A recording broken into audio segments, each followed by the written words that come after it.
जहां तय होता है भारत के विकास और उसकी अर्थव्यवस्था का ताना बाना, जहां लोगों की सहूलियत के लिए बनाई जाती हैं नीतियां, जहां देश की दिशा और दशा के लिए होता है मंथन, जहां तय किए जाते हैं नियम और कानून। जी हाँ, मैं बात कर रहा हूं हमारे देश की सबसे बड़ी पंचायत संसद के बारे में। नमस्ते, मेरा नाम है अरुण और आपका स्वागत है मेरे YouTube चैनल आइडियल फैक्ट्स पर। आज के इस वीडियो में हम बात करने वाले हैं संसद की कार्यप्रणाली के बारे में और यह जानेंगे कि संसद का काम आखिर कैसे होता है। तो चलते हैं संसद की तरफ और शुरू करते हैं आज का वीडियो।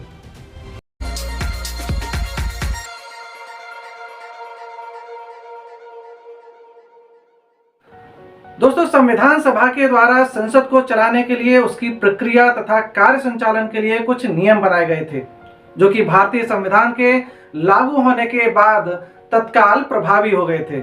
ये नियम लोकसभा के अध्यक्ष द्वारा संविधान के अनुच्छेद 118 के भाग 2 के अधीन प्रदत्त शक्तियों के निर्वहन में संशोधित तथा स्वीकृत किए गए थे। देश में पहली बार इनका प्रकाशन 19 अप्रैल 1952 को किया गया था। दोस्तों, जैसा कि हम जानते हैं कि संसद के 3 अंग होते हैं। पहला लोकसभा, दूसरा राज्यसभा व तीसरा राष्ट्रपति। जी हाँ, राष्ट्रपति भी संसद का प्रमुख अंग होता है। राष्ट्रपति के आदेश से ही संसद को बुलाया व समापन किया जाता है।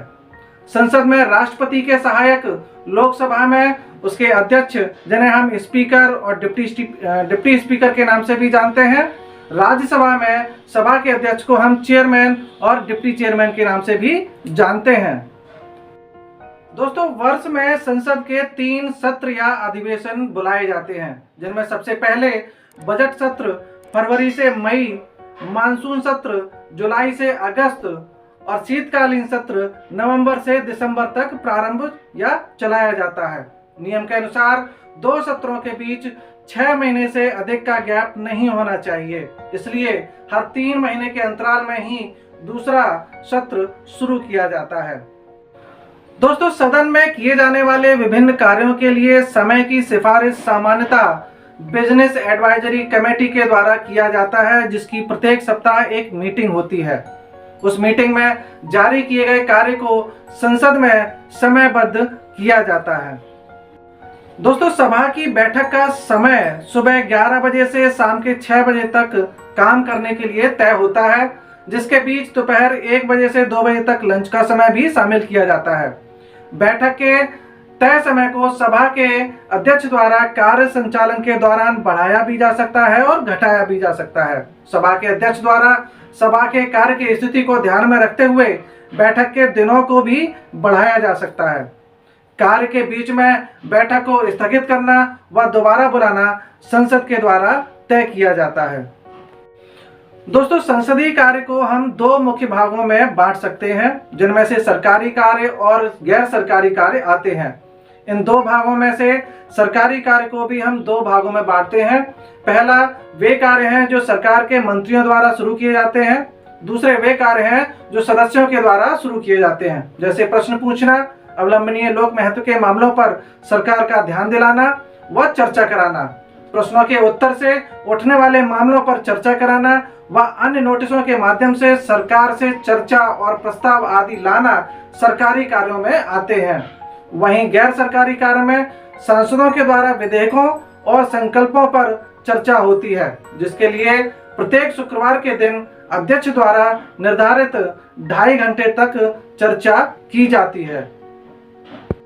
दोस्तों, अब बात करते हैं संसद को बुलाने की प्रक्रिया के बारे में। सबसे पहले जारी किए जाते हैं सम्मन। केंद्रीय मंत्रिमंडल की सलाह पर राष्ट्रपति के आदेश से संसद के महासचिव द्वारा सभा के सत्र को बुलाने के लिए तिथि तथा स्थान का उल्लेख करते हुए प्रत्येक संसद सदस्य को आमंत्रण पत्र भेजा जाता है, जिसे हम सम्मन के रूप में जानते हैं। परंतु जब सत्र अल्प सूचना पर या आपात स्थिति में बुलाया जाता है तो आमंत्रण प्रत्येक सदस्य को अलग से नहीं भेजा जाता है। ऐसे में सत्र की स्थिति व स्थान की घोषणा गजट या समाचार पत्रों के माध्यम से दी जाती है। सम्मन को सत्र के 15 दिन पहले जारी किया जाता है। सम्मन जारी होने के साथ ही सभी सांसदों से लोक महत्व के संबंध में सरकार के कार्यों से संबंधित प्रश्न लेने की प्रक्रिया शुरू कर दी जाती है। ये सभी प्रश्न लिखित और ऑनलाइन माध्यम से संसद भवन के नोटिस ऑफिस में प्राप्त किए जाते हैं। दोस्तों, सभा का पहला दिन राष्ट्रपति के अभिभाषण से शुरू होता है। संसद भवन के सेंट्रल हॉल में दोनों सदनों लोकसभा और राज्यसभा के सदस्यों के समक्ष यह अभिभाषण किया जाता है।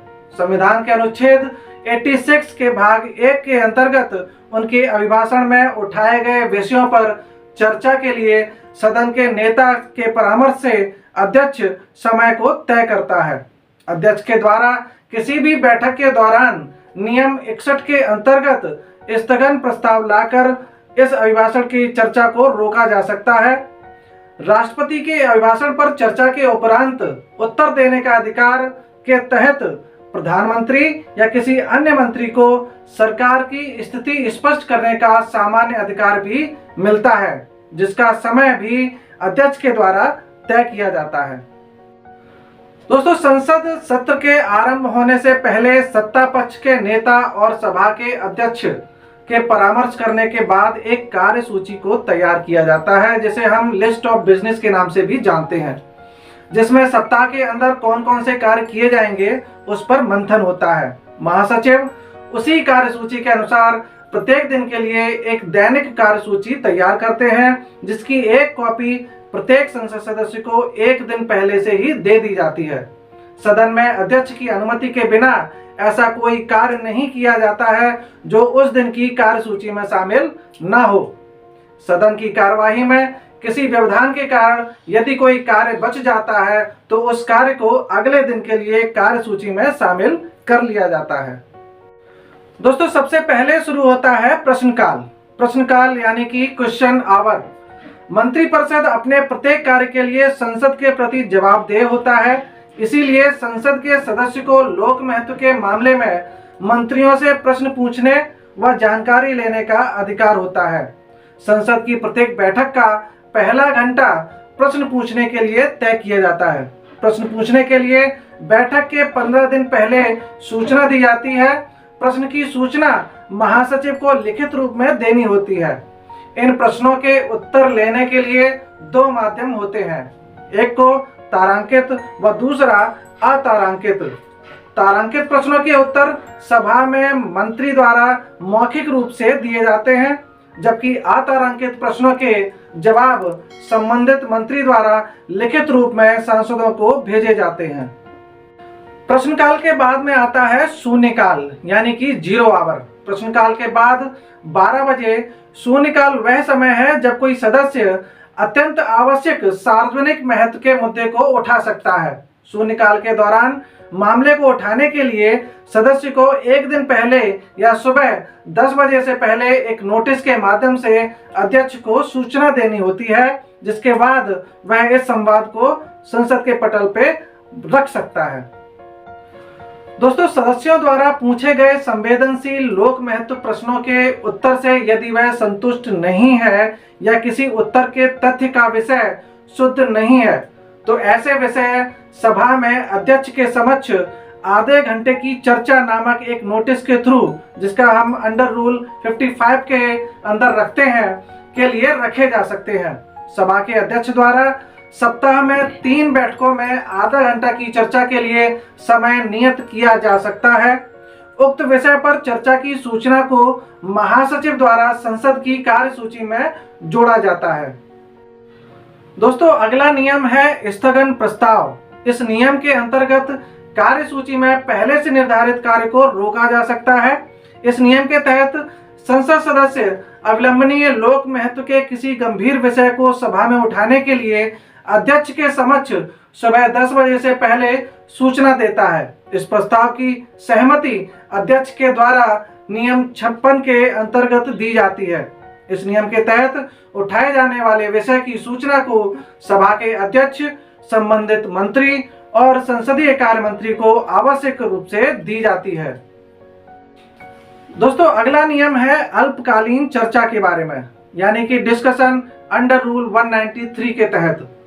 सांसदों द्वारा अविलंबनीय लोक महत्व के विषय पर इस नियम के द्वारा चर्चा कराने के लिए कोई भी सदस्य एक व्याख्यात्मक टिप्पणी के साथ में उस विषय पर कम से कम 2 सदस्यों के समर्थन के साथ सूचना को महासचिव को लिखित रूप में देना होता है।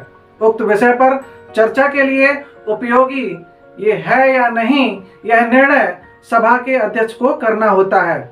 यदि इस चर्चा को ग्रहण करना है तो उस स्थिति में इसके लिए चर्चा का समय भी अध्यक्ष के द्वारा तय किया जाता है। दोस्तों, अगला नियम है ध्यानाकर्षण के बारे में, यानी कि नोटिस अंडर रूल 197। इस नियम के तहत सभा का कोई भी सदस्य अध्यक्ष की अनुमति से लोक महत्व के किसी भी विषय पर संबंधित मंत्री का ध्यान दिला सकेगा और मंत्री उस विषय पर संक्षिप्त वक्तव्य दे सकता है। एक दिन की बैठक में ऐसी केवल 2 ध्यानाकर्षण सूचनाएं दी जा सकती हैं। दोस्तों, अगला नियम है मैटर्स अंडर रूल 377। इस नियम में हम मामले चुनते हैं। इस नियम के तहत सदस्य अपने राज्य या चुनाव क्षेत्र का कोई भी गंभीर मुद्दा उठा सकता है। ऐसे विषय की लिखित जानकारी महासचिव को देनी होती है। ऐसा प्रश्न उठाने के लिए अध्यक्ष द्वारा अनुमति मिलने के बाद चर्चा के लिए समय और तिथि निश्चित किया जाता है, जिस पर सदस्य को लिखित जानकारी के रूप में अपनी बात को 250 शब्दों में पूरा करना होता है।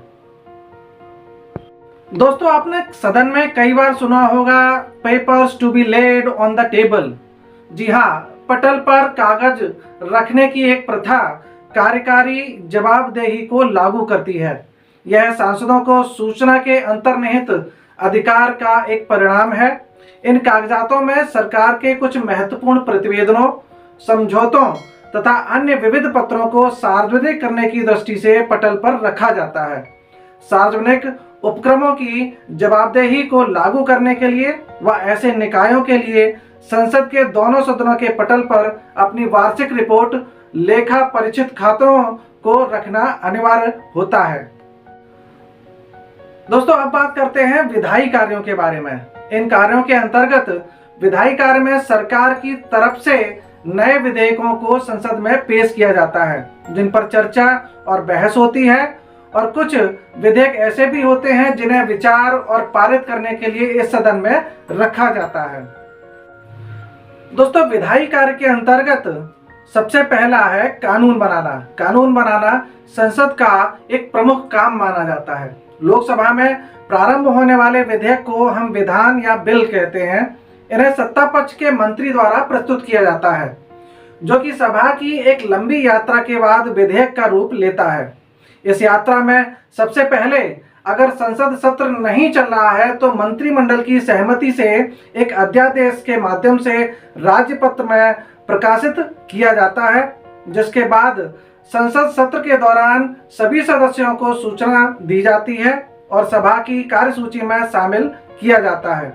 विधेयक के सिद्धांत पर चर्चा के समय संसद सदस्य विधेयक के प्रस्ताव पर संशोधन प्रस्तुत कर सकते हैं।